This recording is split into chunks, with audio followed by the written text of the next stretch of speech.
chilling tales for dark nights.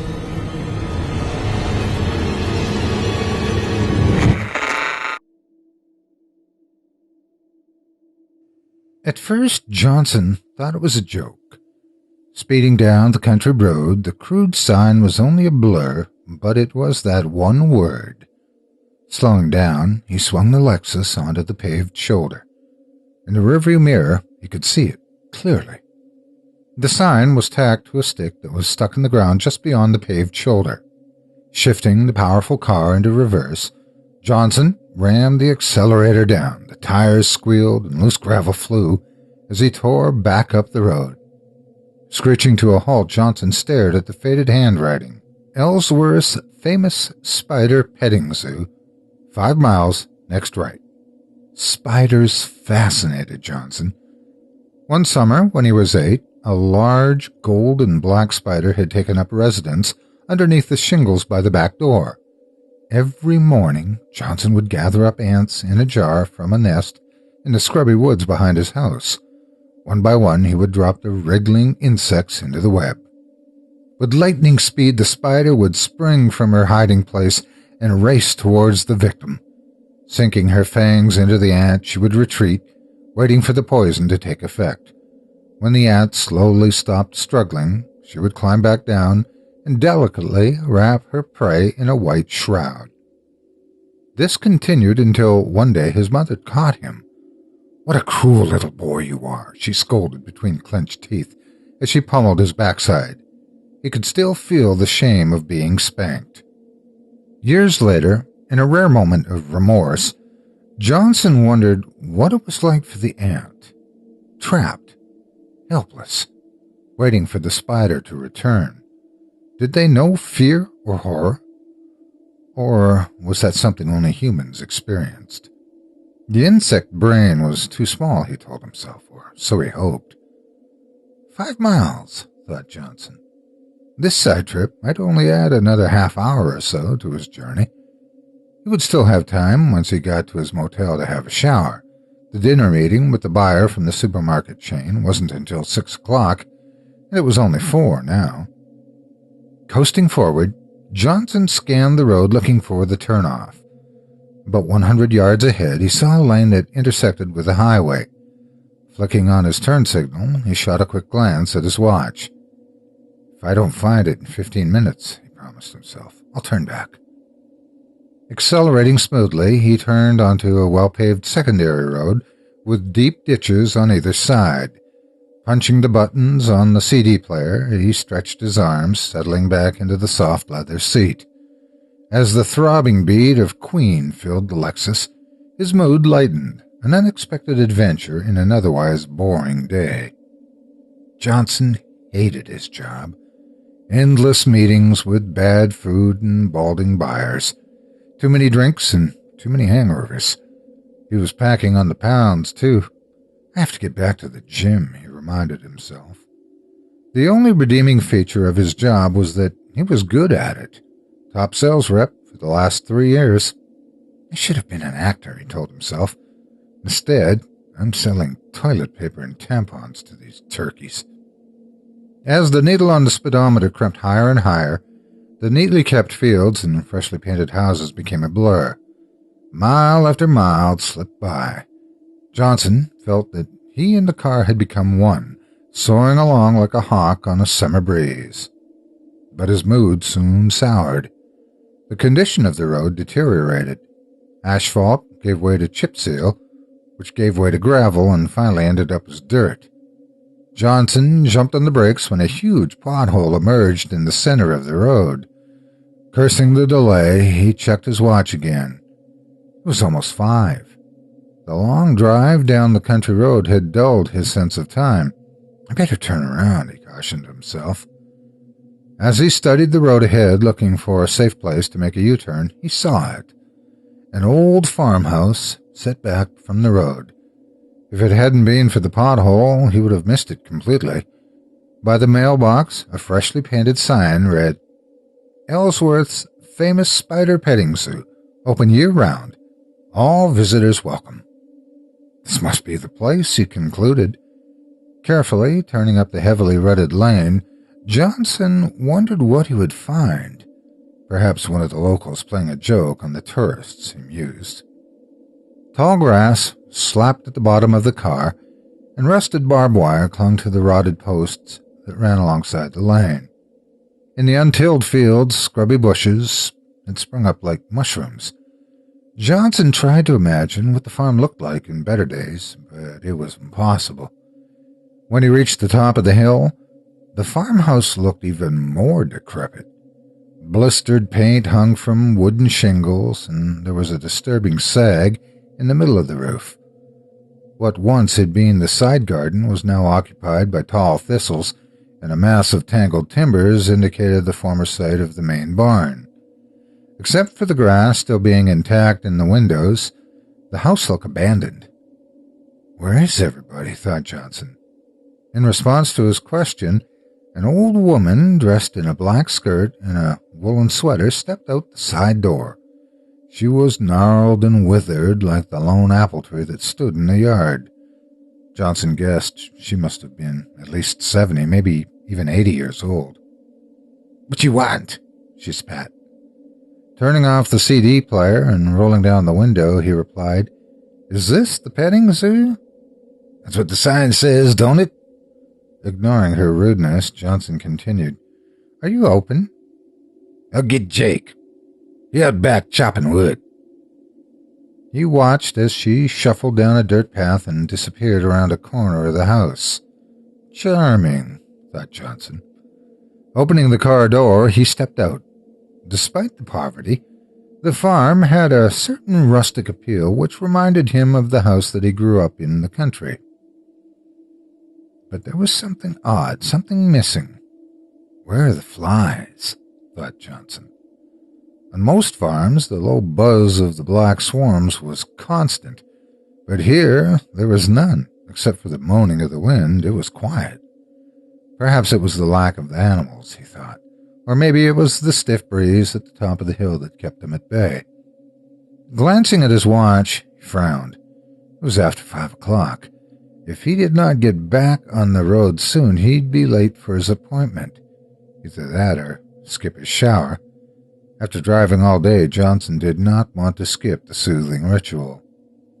Taking one last look around, he reached for the handle of the car door. Just then, the old woman reappeared, and behind her, an even more wizened old man, wearing faded blue overalls and a nicotine-stained undershirt.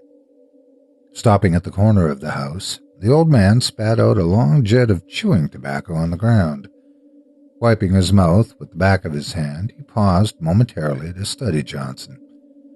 Speaking to the old woman, he said in a low tone, "Thought I heard a car come up."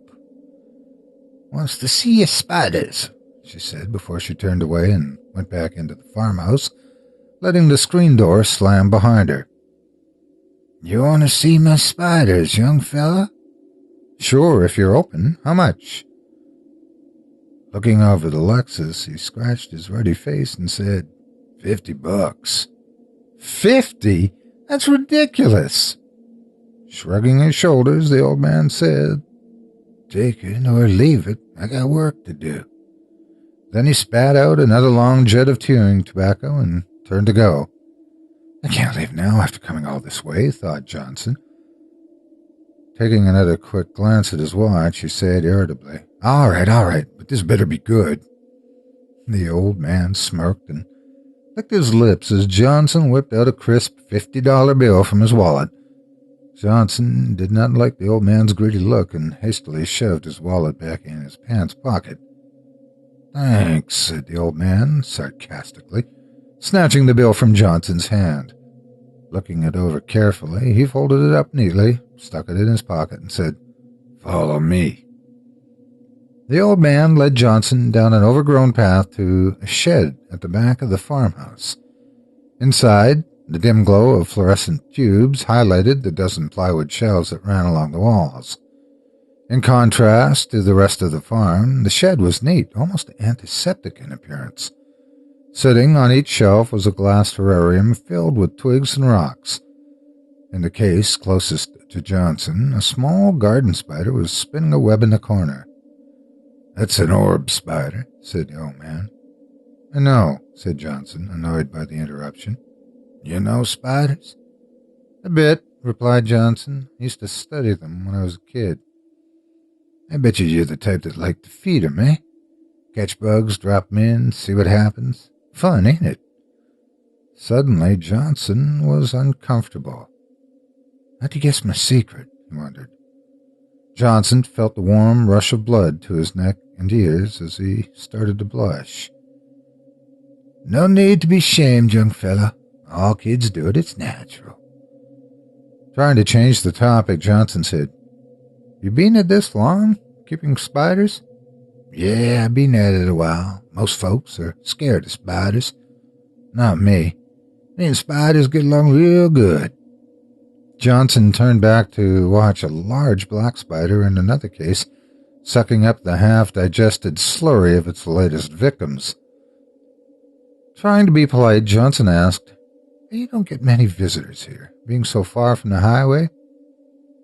"Don't need 'em," said the old man. "This is just a sideline."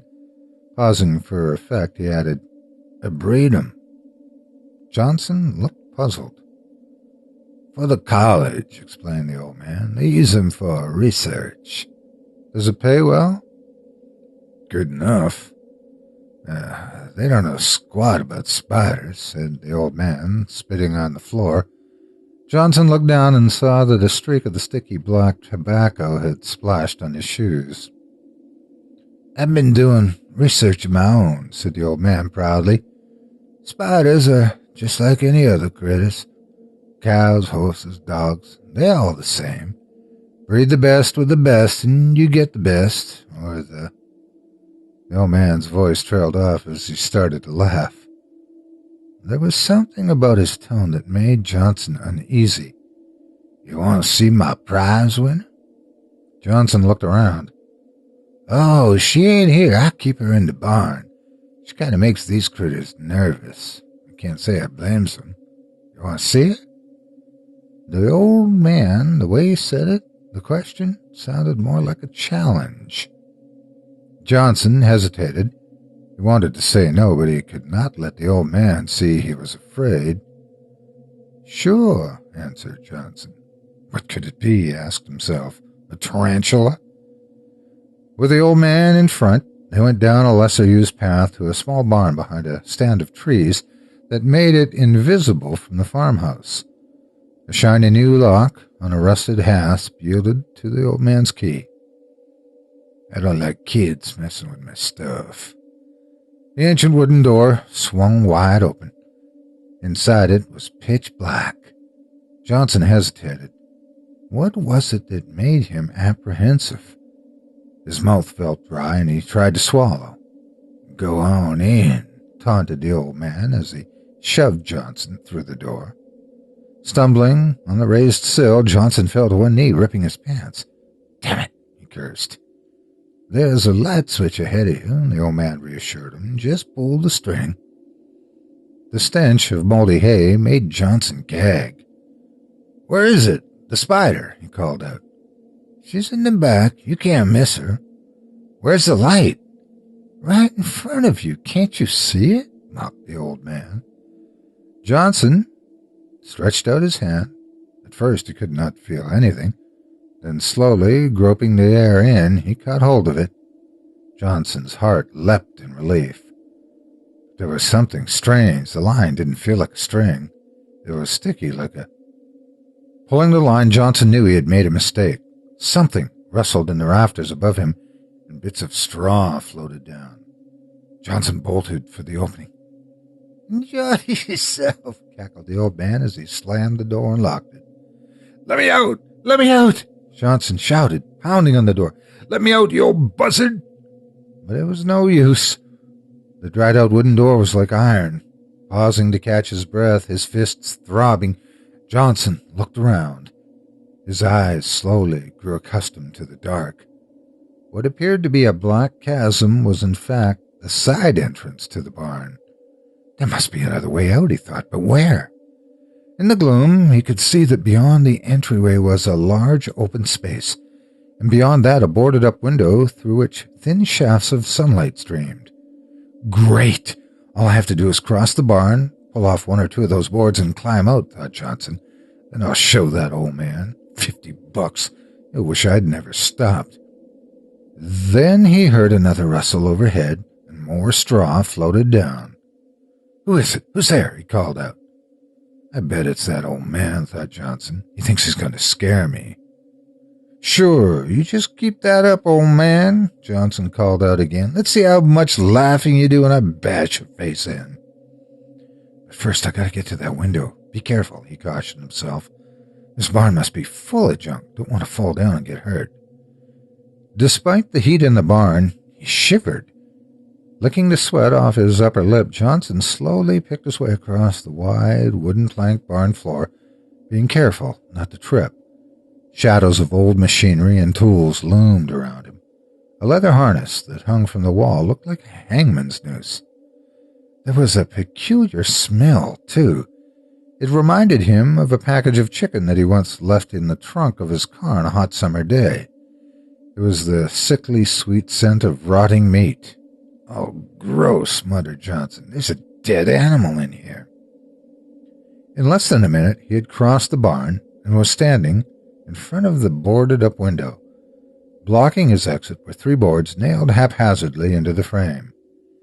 Either the old man was too weak or too lazy to drive them all the way in, concluded Johnson. I can probably pull them off with my bare hands, he smiled triumphantly. The first board was half-rotted and fell apart in his hands. Light streamed in as it came away from the frame. Then he shifted his attention to the second one, the board in the middle. If he could get this one off, he could climb out easily. But this board wouldn't be so easy. It was like the old door of the barn, dried out and as tough as steel. Gripping the board with both hands, he began pulling.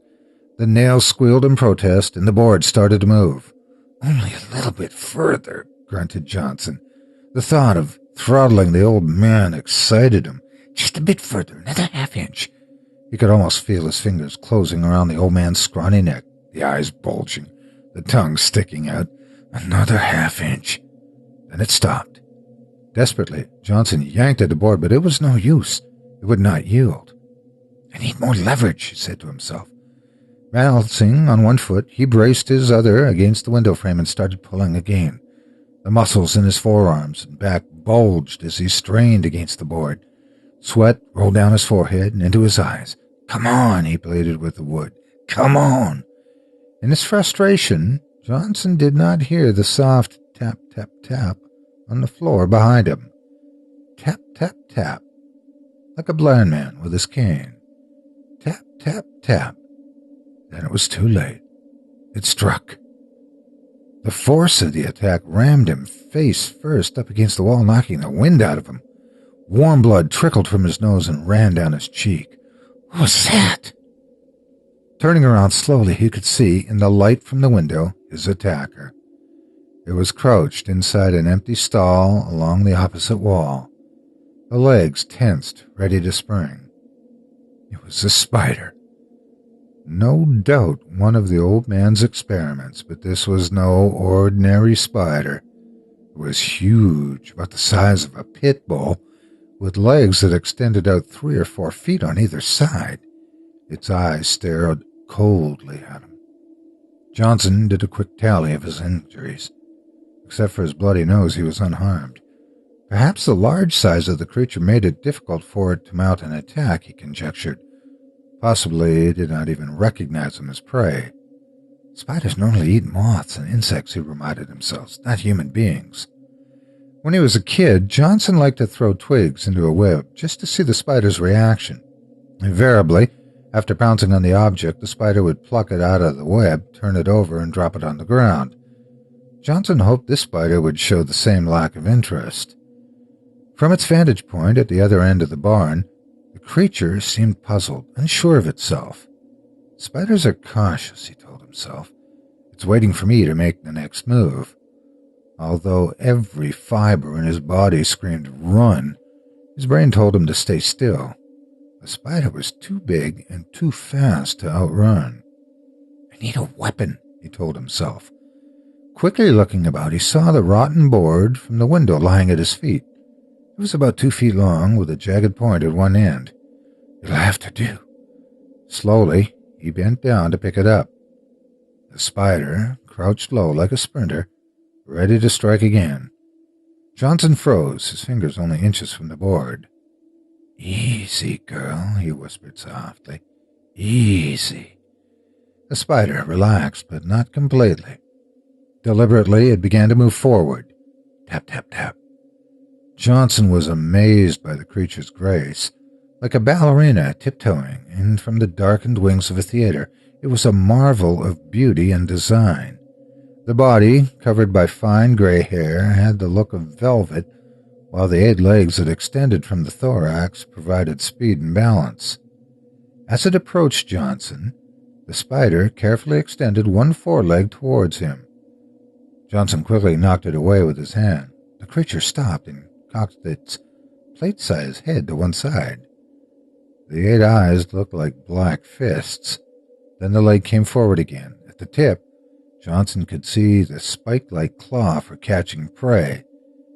It touched his left shoulder. Through his jacket, he could feel the sharp point digging into his skin.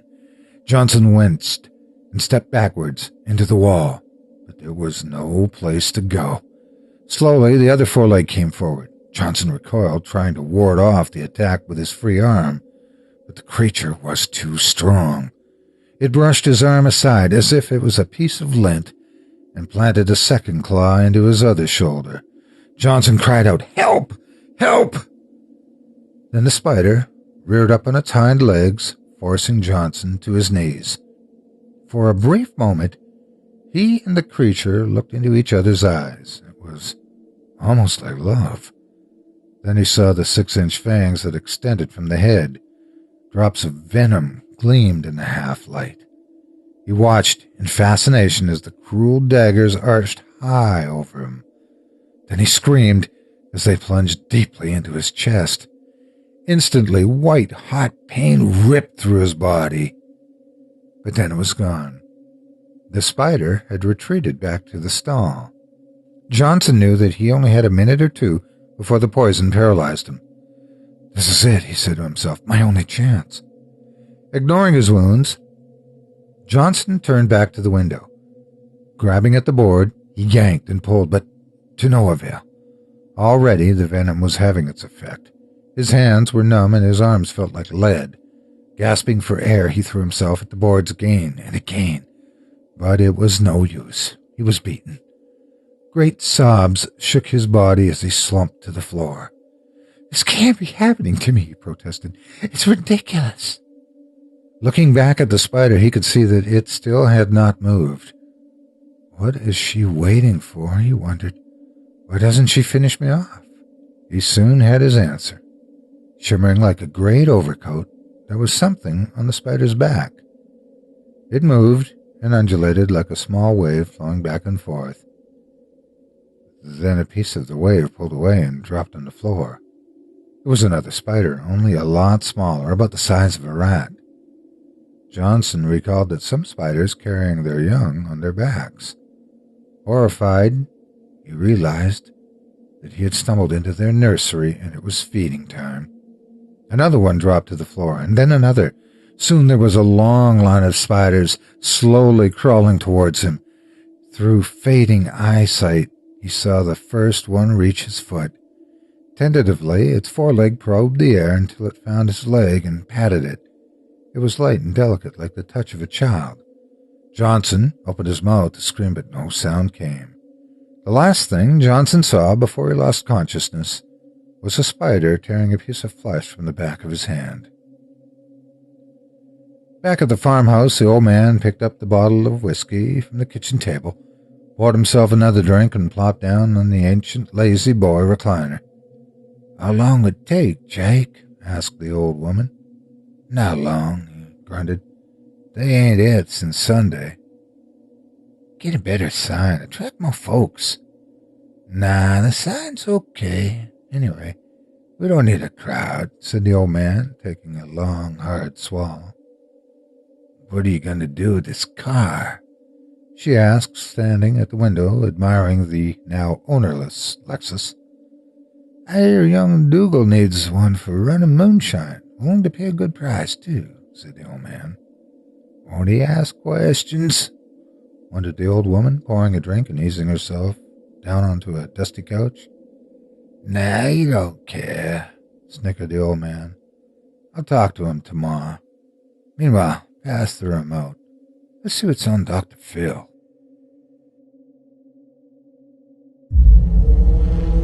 Chilling tales for dark nights.